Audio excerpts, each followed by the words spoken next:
Ang gagawin natin ngayon dito mga boss amo sa ating motor, bali tatanggalin natin yung oxygen sensor niya dito sa tambutso kasi yung RPM natin minsan sa pag malamig o kaya sa umaga ubar lang, mahina. Saka dito kung mapapansin mo sa ano niya pipe ay ito napakarumi na,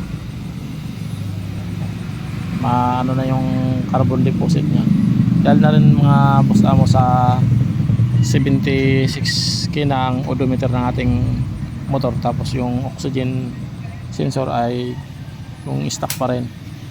Ayan o, yung odometer natin 76,900 na, atas niya ang kanyang odometer. Pero lagi naman natin nililinisin yung ano niya, yung throttle body kada 20 o kaya 15K odometer. Tapos palit din ng spark plug at air filter. Kaya lang yung oxygen sensor napakatagal na. Dito ang bali babaklasin muna natin yung battery dahil ang gagawin ko mga boss amo ay gagamitan natin ng MIG welding, yung pagtanggal ng oxygen sensor. Bali i-weld natin yung sa may sa ano ng oxygen sensor sa pinagkakabitan dito, kasi kung torch naman yung gagamitin natin, ano naman yung apoy naman yun, baka magkaroon ng problema. Kaya gagawin natin yung ano na lang, MIG welding machine. Ano natin, i-welding natin konti. Pwede naman siguro ano yan, pwede naman direct lang luwagan, pero dahil nga sa matagal na, ilang taon na rin yan, siguro kapasito 2018 model ay napakatagal na, 2026 na ngayon. Kaya para sa akin lang, gagamitin ko na yan ng MIG welding machine. Iinitin ko lang naman yung pinaglalagay ng oxygen sensor.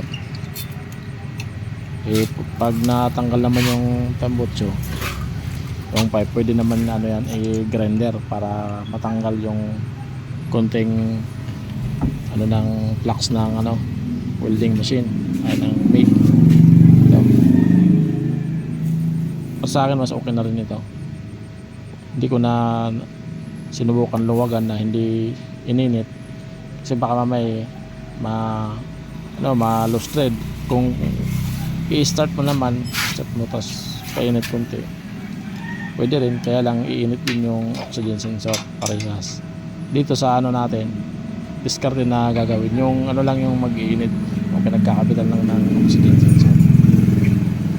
Dito natin ipapatamaan ng MIG welding machine, kunti lang, tapos takipan na lang natin ng ano, basahan, yung basang basahan para hindi mag-expire, ano, magkaroon ng pag liyab o ano man, ano, pagkasira. Ayan, pero natanggalan natin mga boss amo, napakakapal ng carbon deposit niya. Bali ano na to, malakas na rin sa gas at minsan na rin mahina umatak. So lininisan lang natin. Mas maganda kung may budget, palitan na lang natin ng bago dahil nga sa matagal na, tas ng odometer 76 na. Pero sa atin ano lang, nilinisan lang muna natin. Pag hindi mag-work, hindi okay, di tsaka na lang tayo bibili ng bagong oxygen sensor. Ayan, napakakapal na mga boss. Gamit natin dyan ay ano, pang ano ng kalawang.